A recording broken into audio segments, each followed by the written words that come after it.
Students, we see many animals and birds in our surrounding like cat, dog, monkey, cow, crow, sparrow, etc. म्हणजे आपण अनेक प्राणी आणि पक्षी आपल्या परिसरामध्ये पाहतो. जसे की मांजर, कुत्रा, माकड, गाय, कावळा, चिमणी इत्यादी. Today we are going to learn an encounter of a special kind. In the story describing a bond of trust and mutual understanding between man and animal. म्हणजे आपण आज an encounter of a special kind ही कथा पाहणार आहोत. म्हणजे एक अनोखी चकमक. या कथेमध्ये मनुष्य आणि प्राणी यांच्यामधील विश्वास आणि परस्परांमधील सामंजस्य याचं वर्णन या कथेमध्ये केलेलं आहे. तर आपण बघूया हा पाठ. Page number 8. An encounter of a special kind. The story is written by Tapan Mukherjee about a young boy who rescued, nursed and saved a baby langur attacked by a powerful male langur. ही कथा तपन मुखर्जी यांनी लिहिलेली आहे, ज्यामध्ये एक लहान मुलगा जो नर वानराच्या हल्ल्यापासून छोट्या वानराच्या पिल्लाला वाचवतो, त्याची सुटका करतो आणि त्याच्यावर उपचार करतो, हे या कथेमध्ये सांगितलेलं आहे. Look page number 8. An encounter of special kind. My father was a medical professional working for a private company in Raniganj in West Bengal. म्हणजे पश्चिम बंगालमधील राणीगंज येथे एका खाजगी कंपनीमध्ये माझे वडील वैद्यकीय सेवेत कामाला होते. मेडिकल प्रोफेशनल मीन्स वैद्यकीय सेवेमध्ये. The officers of the company were housed in individual bungalows inside a large campus. Campus means आवार. एका मोठ्या आवारातील स्वतंत्र बंगल्यामध्ये कंपनीच्या ऑफिसरची राहण्याची व्यवस्था केलेली होती. Our house was in a corner of the campus. म्हणजे आमचे घर त्या आवाराच्या एका कोपऱ्यावर होते. The officers club was adjacent to the boundary wall of our garden. Adjacent means near, जवळ. तर आमच्या बागेच्या कुंपणाच्या भिंतीला लागूनच ऑफिसरचा क्लब होता. The compound was luxurious with green grass, colorful flowers and a host of tall and majestic trees. म्हणजे काय बघा, रंगीबेरंगी फुले, हिरवळ आणि अनेक उंच डेरेदार वृक्षांनी तो परिसर बहरलेला होता. होस्ट मीन्स अनेक आणि मॅजेस्टिक ट्रीज डेरेदार वृक्ष. अशा या डेरेदार वृक्षांनी परिसर बहरलेला होता. पुढं बघा. The seasonal vegetables in the kitchen gardens of the households and the magnificent trees constantly attracted squirrels and many species of birds. A group of langurs had even made their den in an ashwatha tree nearby. म्हणजे काय बघा, तर seasonal vegetables म्हणजे मोसमी भाज्या. मोसमी भाज्या घरातील स्वयंपाकघराच्या मागे जे जागा असते त्याला परस म्हणायचं, परसबाग म्हणतो. Means households, kitchen gardens of the households. म्हणजे घराच्या पाठीमागे, स्वयंपाकघराच्या मागे असलेल्या परसबागेमध्ये लावलेल्या सीझनल व्हेजिटेबल्स मोसमी भाज्या आणि मॅग्निफिशंट ट्रीज म्हणजे बहारदार झाडामुळे अनेक प्रकारचे पक्षी व खारी इथे कायम आकर्षित होत असत. मॅग्निफिशंट मीन्स बहारदार. पुढं बघा, आणि पुढं काय सांगितले, a group of langurs had even made their den in an ashvattha tree nearby. म्हणजे अश्वत्थाच्या झाडावर, अश्वत्था म्हणजे पिंपळाचं झाड, पिंपळाच्या झाडावर लंगूर मीन्स वानर, वानराच्या टोळीने मुक्काम थाटलेला होता. इथं डेनचा अर्थ आपण मुक्काम म्हणायचं किंवा राहिलेले होते या अर्थी. तर पिंपळाच्या झाडावरती वानराच्या टोळीने एक मुक्काम थाटलेला होता. They had all become a part and parcel of our existence and daily life. ते सर्वजण आमच्या अस्तित्वाचा आणि दैनंदिन जीवनाचा जणू अविभाज्य घटक बनलेले होते. A part and parcel of म्हणजे काय, अविभाज्य घटक. A part and parcel of अविभाज्य घटक. तर अशा रीतीने आपण पहिला पॅरेग्राफ पाहिला. या पॅरेग्राफमध्ये लेखकाच्या घराच्या आसपासचे परिसराचे वर्णन केलेले आहे. त्या परिसरामध्ये असलेल्या बागेचे आणि पशुपक्ष्यांचे वर्णन आपल्याला दिसते. तर या पॅरेग्राफवरती लेफ्ट मार्जिनला, बुक्समध्ये जे लेफ्ट मार्जिन आहे त्या लेफ्ट मार्जिनमध्ये 2 प्रश्न आलेले आहेत बघा. First question, what was the profession of the writers father. म्हणजे याचा अर्थ काय होतं की लेखकाच्या वडिलांचा व्यवसाय कोणता होता. तर आपल्याला पहिल्या ओळीमध्येच दाखवले बघा, my father was a medical professional working for a private company in Raniganj in west Bengal. मग आता माय फादरच्या तिथं लिहायचं द रायटर्स फादर. इथून मायच्या तिथं द रायटर्स आणि फादरपासून खून करा, फादरपासून ते बेंगालपर्यंत हे त्याचं उत्तर आहे. आता दुसरा क्वेश्चन बघा, describe the campus where the writers family lived. म्हणजे लेखकाचे कुटुंब ज्या परिसरामध्ये राहत होते त्याचे वर्णन करा. मग आता आपल्याला वर्णन करता येईल बघा. 5th लाईन आहे, अ कॉर्नर ऑफ द कॅम्पस आहे की नाही, तिथून लिहायचं. मग सुरुवात प्रश्नामधील शब्दांनी करायची. The writers family lived a corner of the campus. The officers club was adjacent to the boundary wall of, आवरच्या तिथं देअर म्हणायचं, of their garden. The compound was luxurious with green grass, colourful flowers and a host of tall and majestic trees. The seasonal vegetables in the kitchen gardens of the households and the magnificent trees constantly attracted squirrels and many species of birds. A group of langurs had even made their den in an ashvattha tree nearby. Near बायपर्यंत हे describing करायचे, हे या प्रश्नाचं उत्तर आहे. तर यामध्ये अवघड शब्द आलेले होते.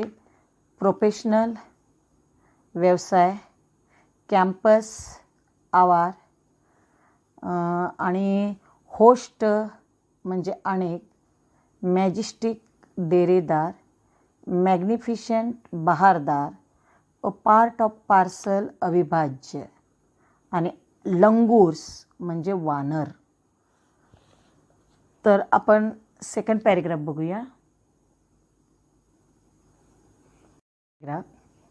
A small incident on a Saturday afternoon left a profound effect on me.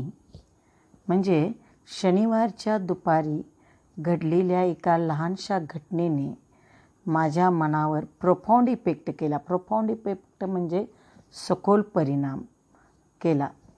And unfolded before my eyes a whole new dimension to the wonders of God's creation. A whole new dimension म्हणजे नवा पैलू, अनोखा पैलू या अर्थी. तर unfolded means उघडणे या अर्थी. तर इथं काय म्हणलेलं आहे की परमेश्वराच्या अजब किमयेचा एक अनोखा पैलू माझ्यासमोर उलगडला. It was a few days into the puja vacation. म्हणजे दुर्गापूजेची सुट्टी सुरू होऊन थोडे दिवस झालेले होते. पश्चिम बंगालमध्ये दुर्गापूजा जी असते म्हणजे नवरात्रामध्ये सुट्टी असते. It was a few days into the puja vacation म्हणजे दुर्गापूजेची सुट्टी सुरू होऊन थोडे दिवस झाले होते. Just like for any other child the holidays provided an opportunity for me to become engrossed in various magazines and storybooks published specially for children in the festive season. म्हणजे सुट्टी इतर अनेक मुलाप्रमाणे या सुट्टीत मलाही सणासुदीच्या काळामध्ये खास मुलांच्यासाठी प्रकाशित होणाऱ्या विविध मासिके आणि गोष्टींच्या पुस्तकामध्ये बुडून जाण्याची संधी मिळाली.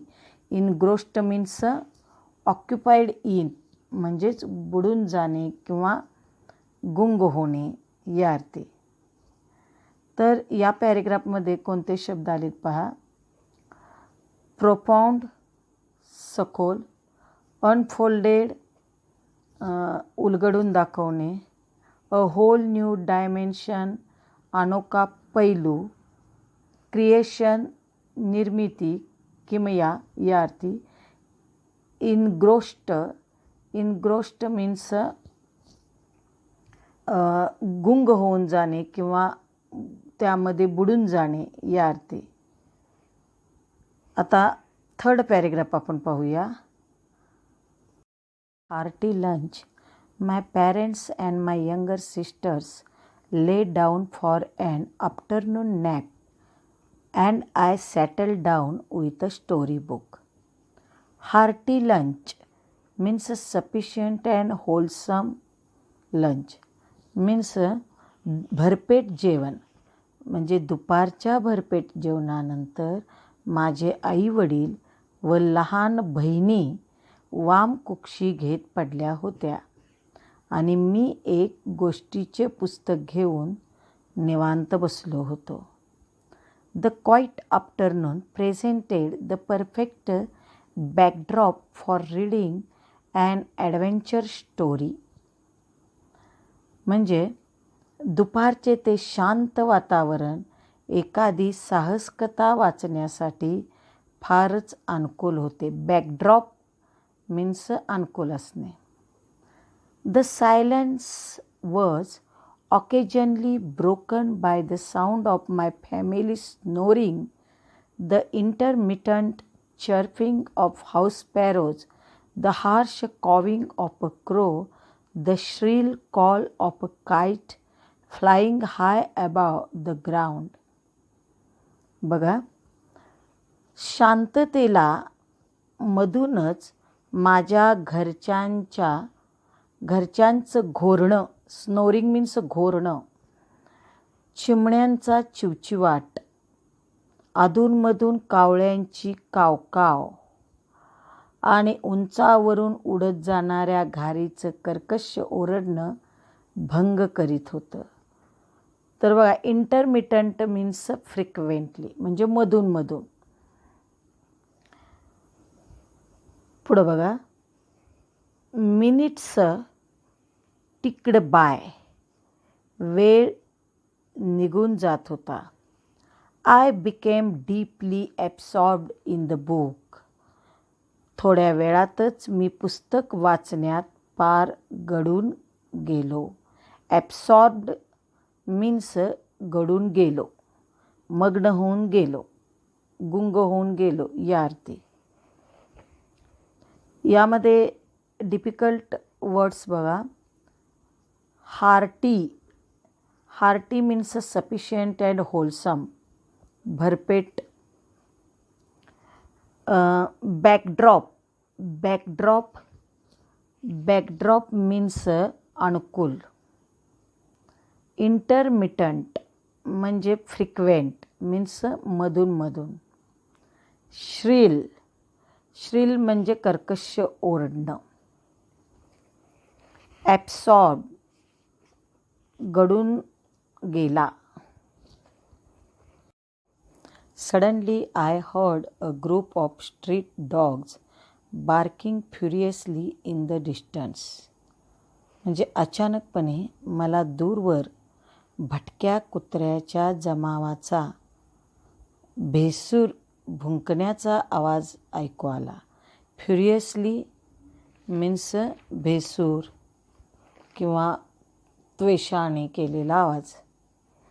I choose to ignore the commotion, thinking that the pack of dogs might have cornered a helpless pig. Means एखादे बिचारे डुक्कर त्या कुत्र्याच्या तावडीत सापडले असेल असे वाटून प्रथम मी त्या गलक्याकडे दुर्लक्ष केले.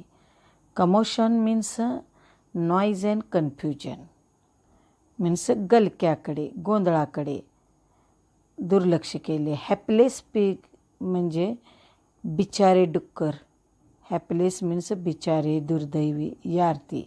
म्हणजे एखादे बिचारे डुक्कर त्या कुत्र्याच्या तावडीत सापडले असेल असे वाटून प्रथम मी त्या गलक्याकडे दुर्लक्ष केले. But soon the barking became louder and more aggressive and the alarmed cawing of a flock of crows added to the cacophony. Cacophony means loud or harsh noises, म्हणजेच मोठा आवाज किंवा कोलाहल. तर बघा मात्र काही वेळात ती कुत्री अधिक त्वेषाने भुंकू लागली आणि कावळ्याचा भीतीदायक कर्कश ओरडण्याने त्या कोलाहलामध्ये किंवा गोंधळामध्ये आणखीनच भर पडली. I also heard the disturbance approaching closer. मग तो गलका जवळजवळ येत असल्याचे मला जाणवले. अप्रोचिंग जाणवले. Curiosity got the better of मी.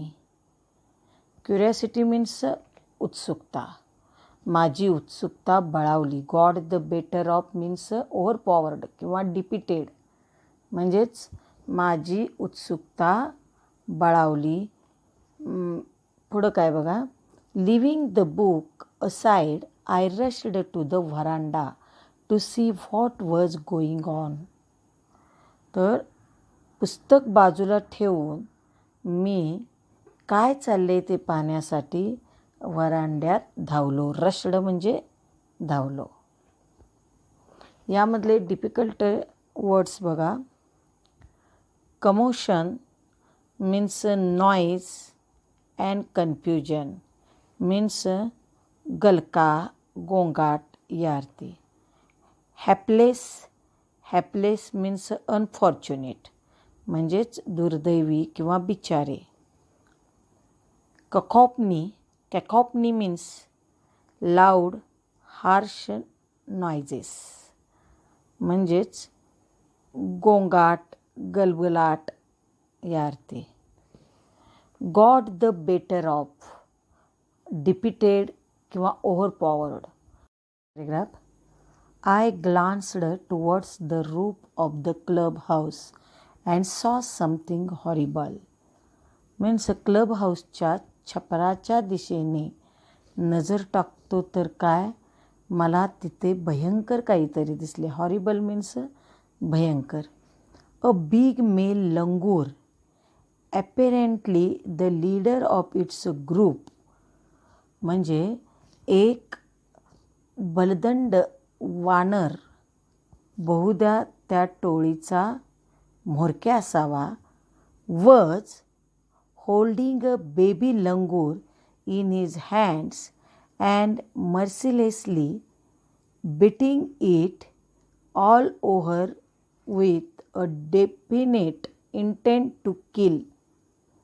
म्हणजे तो वानर एका वानराच्या पिलाला पकडून त्याला जीवे मारण्याच्या इराद्याने त्याच्या शरीराचे निर्दयपणाने लचके तोडत होता. मर्सिलेसली मीन्स क्रुएली, निर्दयपणाने. And definite intent to kill म्हणजे जीवे मारण्याच्या इराद्याने शरीराचे त्याच्या लचके तोडत होता. The helpless mother of the baby and other lesser members of the langur group were scattered on the roofs of the buildings nearby, watching the baby being killed. तर बघा, त्या पिल्लाची केविलवाणी आई वानरी आणि टोळीतील इतर दुर्बळ वानर आजूबाजूच्या इमारतीच्या छपरावर गोळा होऊन असहाय्यपणे त्या पिल्लाचा जीव जाताना पाहत होते. बघा पुढं. आय रिकॉल्ड म्हणजे मला आठवण झाली. The terrible custom in the animal clan according to which a dominant male usually does not allow another male baby or adult to survive within its group. म्हणजे मला आठवलं the terrible custom. Terrible custom म्हणजे भयंकर परंपरा, रूढी. तर प्राणी जमातीमध्ये वर्चस्व असणारा एक नरवानर सहसा दुसऱ्या नरवानर पिल्लाला किंवा प्रौढ नराला त्याच्या टोळीत जगू देत नाही, अशी एक भयंकर रूढी आहे. त्याची मला आठवण झाली. तर बघा, डॉमिनंट मीन्स पॉवरफुल, वर्चस्व असणारा, आणि क्लॅन मीन्स जमात. सर्वाईव्ह मीन्स जिवंत ठेवणे किंवा जगू देणे या अर्थी. आता यामधले आपण डिफिकल्ट वर्ड्स बघूया. मर्सिलेसली मीन्स क्रुएली, निर्दयपणाने. डेफिनेट इंटेंट टू किल म्हणजे जीवे मारण्याच्या इराद्याने. क्लॅन मीन्स जमात. Dominant means powerful. Survive means जिवंत ठेवणे किंवा जगू देणे या अर्थी.